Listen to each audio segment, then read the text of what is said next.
She was 24 years old, educated, ambitious, and full of promise. But after a strange encounter at a Malibu restaurant and a midnight release from a sheriff's station with no phone, no car, and no one waiting, Mitrice Richardson disappeared into the dark. 11 months later, her body was found in a remote canyon. Her skull was detached from her spine. And still, no clear answers. If you believe in uncovering the truth behind the silence, and stories that deserve to be heard, subscribe to this channel. Because this is more than a mystery. This is the story of Mitrice Richardson. Mitrice Richardson was a young woman full of life, love, and potential. Born on April 30, 1985, in Los Angeles, California, she grew up in a supportive and caring family. Her mother, Mitrice Sutton, was a dedicated and protective parent who worked hard to give her daughter a strong foundation. Her father, Michael Richardson, was also a part of her life and cared deeply for her. Though her parents were separated, both remained active in Mitrice's upbringing and proud of her accomplishments. Mitrice had a bright personality. She was often described by those who knew her as joyful, outgoing, and intelligent. She was the kind of person who made others feel good just by being around her. Her friends remembered her as someone who smiled easily, loved to laugh, and brought positive energy into any room. She was also kind, respectful, and always looked out for the people she cared about. She did well in school and had big goals for her future. Mitrice graduated from California State University, Fullerton, with a degree in psychology. She was passionate about understanding people's minds and helping others, especially children. She dreamed of going to graduate school and eventually becoming a child psychologist. She wanted to make a difference in the world. While working toward her dreams, Mitrice also had a part-time job as a dancer at a local club under the stage name Hazel. This part of her life was private, and she kept it separate from her professional ambitions. Her mother later said that Mitrice was not ashamed of it, but it was simply a way to support herself financially while she pursued her larger goals. Mitrice identified as a proud black woman, and she was also openly lesbian. She felt confident in her identity and stood strong in who she was. She was active on social media and often shared her thoughts, feelings, and experiences with her followers. Many admired her honesty, creativity, and confidence. In the months and weeks before her disappearance, Mitrice began showing signs that something was wrong. Family and friends noticed that her behavior had started to change. She wasn't acting like the person they knew. Sometimes, she would say things that didn't make sense or seemed out of character. Her posts on social media also became more confusing and spiritual, sometimes sounding like she was speaking in riddles or making strange connections between unrelated things. For example, she once told her mother that she believed songs on the radio had secret messages just for her. This worried her mother, who felt that her daughter might be having a mental health episode. Some believed she could be experiencing symptoms of bipolar disorder or another condition that can affect a person's thoughts and behavior. However, Mitrice had never been diagnosed, and she hadn't received any professional help. Despite these warning signs, Mitrice continued living her life as usual. She didn't appear to be violent or dangerous. She was still kind, calm, and respectful. But her loved ones were concerned and hoped she would agree to see someone about what she was going through. Sadly, the help she may have needed never came in time. When Mitrice was arrested in Malibu on the night of September 16, 2009, her behavior had already drawn concern. What followed, her late-night release from jail, disappearance, and the discovery of her remains almost a year later, would leave her family searching for answers and justice. The last day Mitrice Richardson was seen alive began like any other, but it ended in mystery and heartbreak. The events that took place over the course of about 24 hours would later become the focus of national attention and serious concern about how her case was handled. On the evening of September 16, 2009, Mitrice drove to Jeffrey's, an upscale restaurant in Malibu, California. She had not made a reservation and came alone. Witnesses later described her behavior as unusual. She seemed friendly and talkative at first, but as the dinner continued, her behavior grew more erratic and confusing. She ordered a steak and a cocktail, then joined another group of diners at their table without being invited. Some witnesses said she spoke in a strange way, mentioning things like avenging the death of Michael Jackson and referencing astrology and signs from the universe. The staff and other patrons were unsure whether she was joking or experiencing a mental breakdown. When it came time to pay the bill, Mitrice said she didn't have any money. She told the staff that she believed the meal would be covered by Mother Nature, another statement that confused those around her. The restaurant, unsure of how to handle the situation, called the Los Angeles County Sheriff's Department. Around 9 p.m., deputies from the Lost Hills Sheriff Station arrived at Jeffries and spoke with Mitrice. Although no crime had been committed beyond not paying a dinner tab, which Jeffries didn't want to press charges for, deputies decided to arrest her. She was taken into custody for defrauding an innkeeper, a misdemeanor, and possession of marijuana after a small amount was found in her car. Her car was towed and impounded, and she was driven to the station. Her personal belongings, including her wallet and cell phone, were locked inside the car and not taken with her to jail. The Los Angeles County Sheriff's Department conducted a few basic searches in the hills and wooded areas near the station and the Monte Nido neighborhood where she was last seen. They used helicopters, search dogs, and on-foot patrols. But the area was large, remote, and difficult to search thoroughly. Wildlife, steep terrain, and thick brush made the conditions dangerous and complicated. After a few days, the sheriff's department seemed to slow down their efforts. They claimed there was no strong evidence that Mitrice was in danger or had been harmed. They continued to suggest that she had possibly chosen to disappear and that foul play was not suspected. Her family, however, strongly disagreed. From the very beginning, Mitrice Sutton and Michael Richardson felt the sheriff's department was not taking the case seriously. They believed that if Mitrice had been white or came from a wealthier background, the search would have been more urgent. They appeared in interviews, contacted local officials, and spoke out in the media, demanding answers and more effort. They also organized their own independent searches, calling on volunteers, friends, and supporters to help. Community members, church groups, and local activists joined in. Many people believed the sheriff's department had failed Mitrice from the start by releasing her in the middle of the night with no phone, no car, and no way to get home.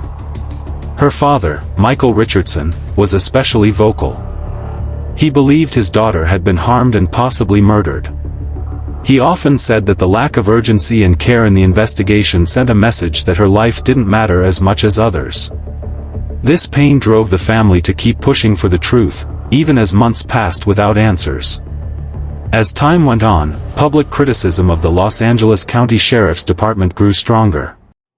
People questioned why there were no cameras outside the Lost Hills station, why Mitrice wasn't held longer for a mental health evaluation, and why no one tried harder to contact her family before releasing her.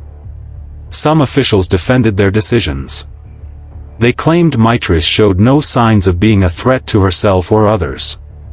They said she appeared coherent and calm, and that there was no legal reason to keep her in custody. But this explanation only added to the frustration. Many people believed that someone in Mitrice's condition should never have been left alone in the middle of the night. Years later, internal documents and reports would raise even more questions about how the case was handled. Some deputies gave inconsistent statements. Records were missing or incomplete. There were even claims that certain search logs had been changed or deleted, details that only deepened the family's suspicion that a cover-up might be involved. For almost 11 months, Mitrice Richardson's family searched, prayed, and pleaded for answers.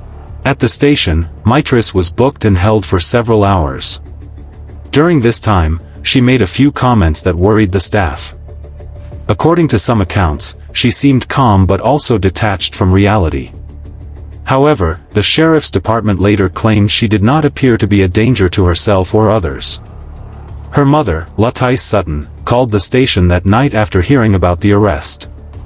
She expressed concern for her daughter's mental state and asked if she could come get her. Mitrice was told that her daughter might be released soon but was assured that she was safe in custody. Mitrice said she would come first thing in the morning, believing Mitrice would be kept overnight. Despite her mother's warning and the odd behavior she had shown earlier, Mitrice was released from the Lost Hills station at 12:28 a.m. on September 17, 2009. She was released with no phone, no money, and no car. She was wearing only a light t-shirt, jeans, and tennis shoes. The station was in a remote area, with no open businesses nearby and no public transportation running at that hour. It was dark, quiet, and cold. Mitrice was now alone, miles from home, with no way to contact anyone. There were no cameras outside the station, so no video confirmed which direction she went. Deputies said she had declined to wait inside or call someone to pick her up. However, critics later questioned whether someone showing signs of mental distress should have been released under those conditions at all. Around 6:30 a.m. that same morning, a resident in a neighborhood called Monte Nido, about 6 miles from the station, called the sheriff's department to report seeing a young black woman in their backyard.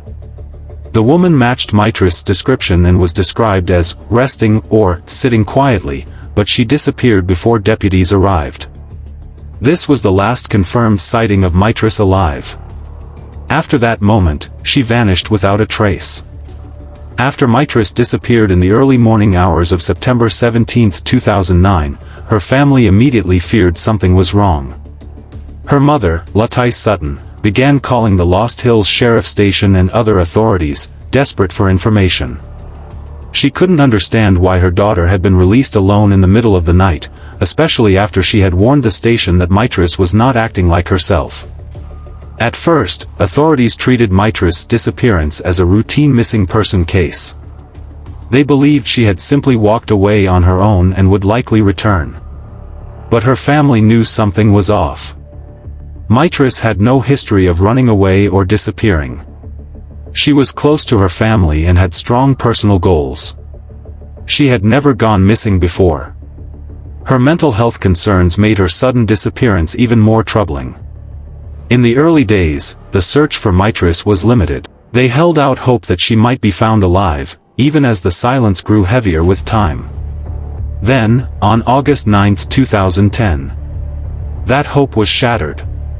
A group of park rangers was surveying a remote area in Dark Canyon, a rugged and isolated part of Malibu Creek State Park, when they came across human remains. The location was deep in the hills, about 8 miles from the Lost Hills Sheriff Station, and in an area that had supposedly been searched earlier. The remains were confirmed to be Mitrice Richardson. Her body was found in a dry creek bed, partially hidden in thick brush. The scene shocked both investigators and her family. What made the discovery even more unsettling was the condition of the remains and the way the investigation was handled after the find. The remains were in a disturbed state. Mitrice's skull was found detached from her spine, located several feet away from the rest of her skeleton. Some pieces of clothing were nearby, but not all of her clothes were recovered. Her bra and jeans were found, but her belt and shoes were missing. There were no signs of trauma to the bones, at least none that could be clearly identified. The official autopsy report, released by the Los Angeles County Coroner's Office, listed her cause of death as undetermined. The medical examiner could not say with certainty how she died. Due to the length of time the body had been exposed to the elements, nearly a full year, much of the soft tissue had decayed. This made it difficult, if not impossible, to find evidence of injuries or foul play. Still, the condition of her remains, especially the separation of her skull from her spine, raised serious questions. Some forensic experts noted that while animal activity could explain this, it was unusual, especially if the body had not been severely disturbed by scavengers. To Mitrice's family, it didn't feel right. They were also disturbed by reports of screaming that neighbors had heard near that area around the time Mitrice disappeared. These reports were never fully investigated or explained, and they added to the growing suspicion that Mitrice's death was not natural. The controversy didn't end with the discovery. In many ways, it got worse.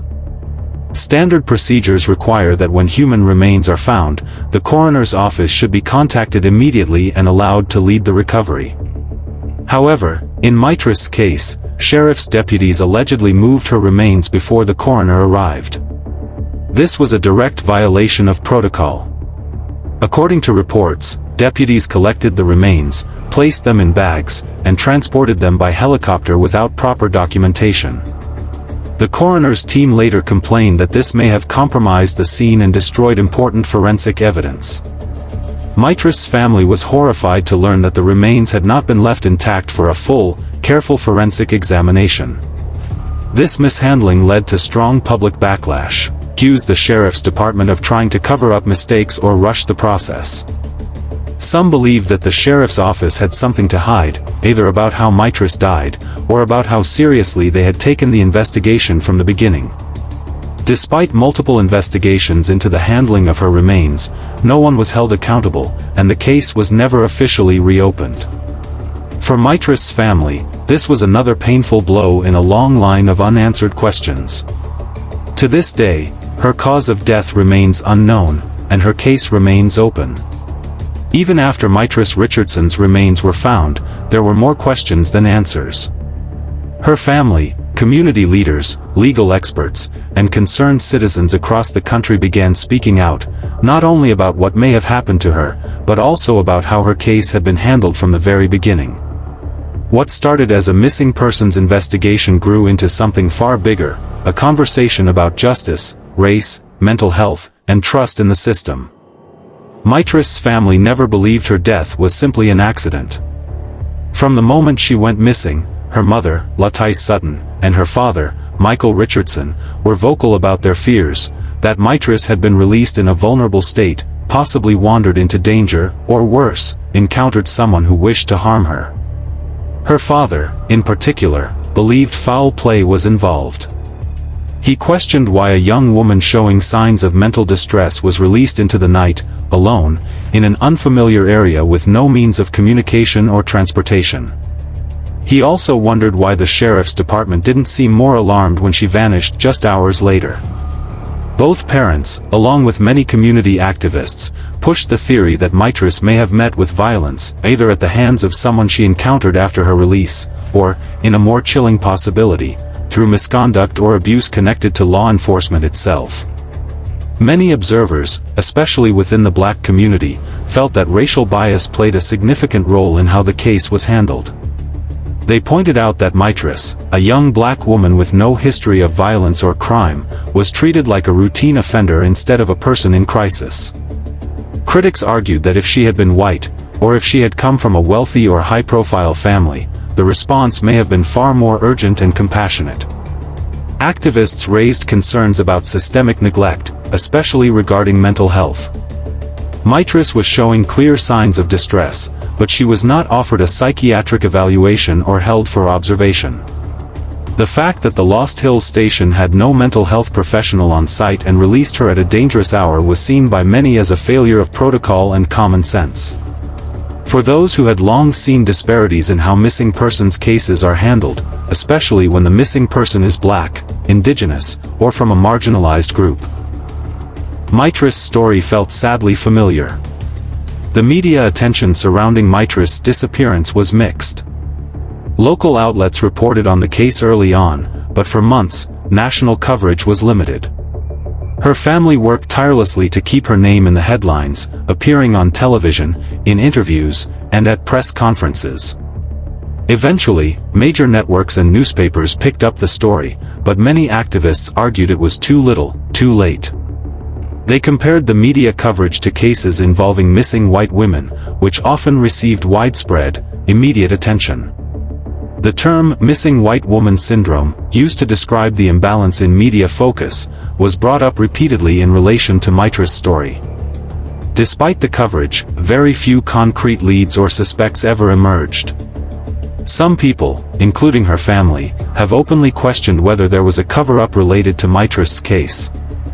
The suspicion was fueled by the early release despite clear mental health concerns, the lack of outdoor security cameras at the Lost Hills station, conflicting reports from deputies, Missing or altered search logs. The mishandling of her remains after they were discovered. These issues led many to believe that either mistakes were made and then hidden, or worse, that someone in power knew more than they were willing to admit. While no official wrongdoing was ever proven, the sheriff's department's credibility suffered. A lack of transparency only deepened suspicions. In the eyes of many, Mitrice Richardson was not only failed by individuals, she was failed by the entire system meant to protect her. In the wake of Mitrice Richardson's death, the demand for justice did not stop.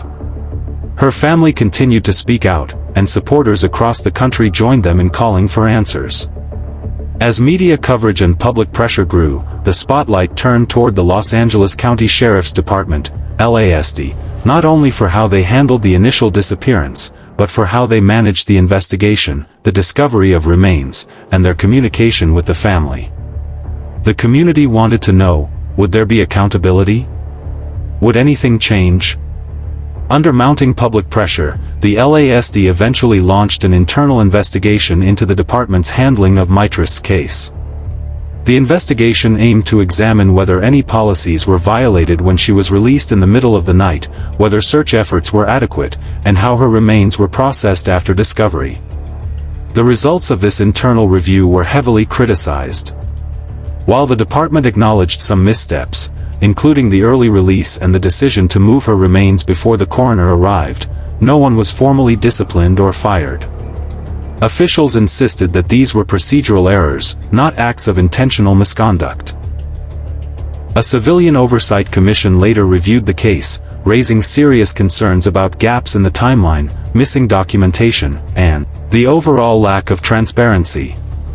They recommended improvements to how the sheriff's department handles at-risk individuals, especially those with visible signs of mental health issues.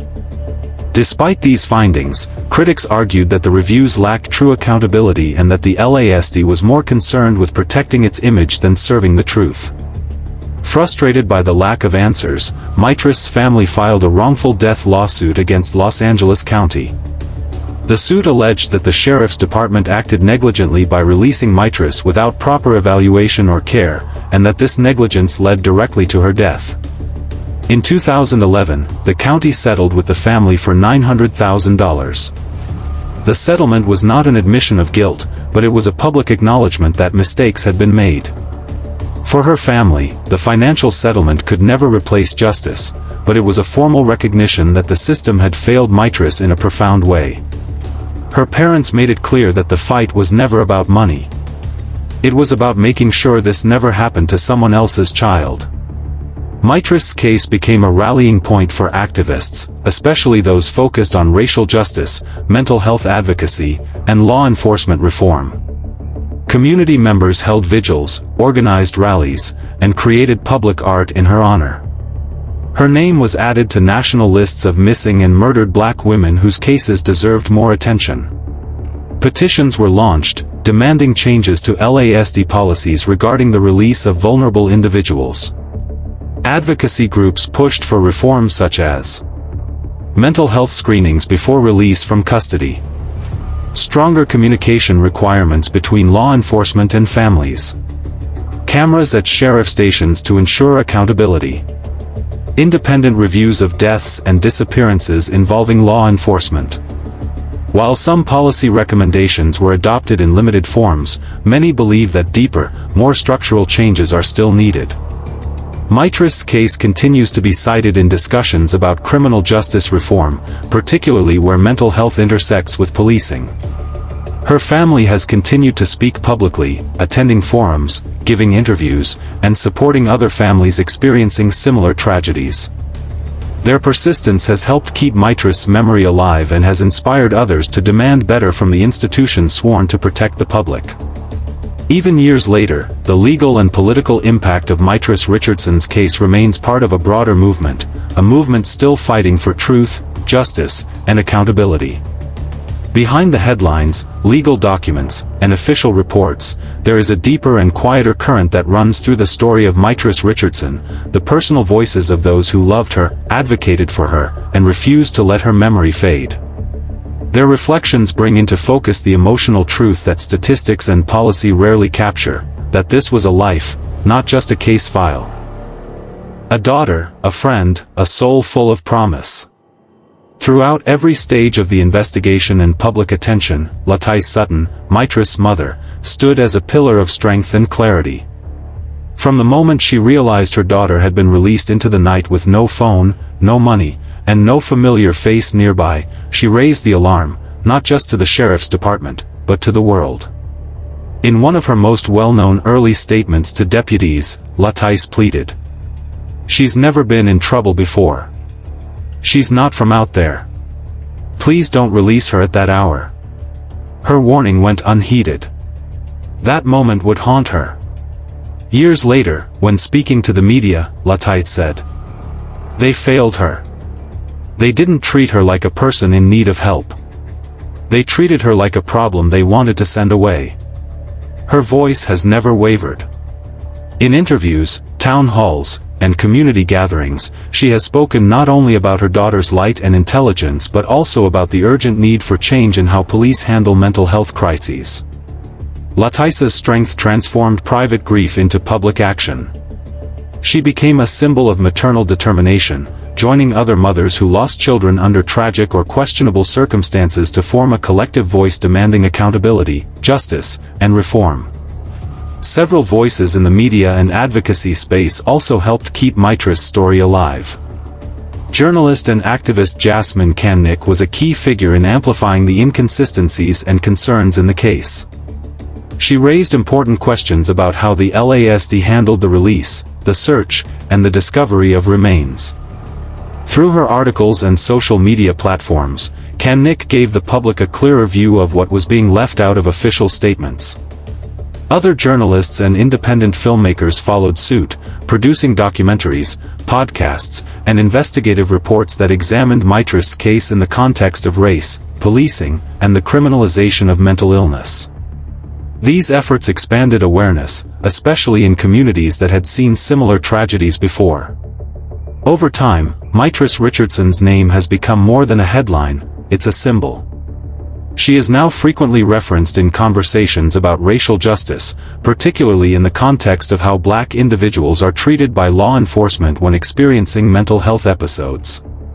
Activists point out the tragic irony that while Mitrice needed compassion and care, she received bureaucracy and indifference. Her case is also a touchstone in mental health advocacy. Organizations cite her story as a reason to demand reform in how first responders are trained, how detainees are evaluated, and how communication with families should be prioritized, especially when warning signs are evident. For those focused on police accountability, Mitrice's story is a quiet but powerful reminder that justice delayed, obscured, or mishandled leaves lasting wounds, not just in families, but in the collective trust between communities and law enforcement. Her name has been invoked in town halls, policy proposals, community murals, and vigils.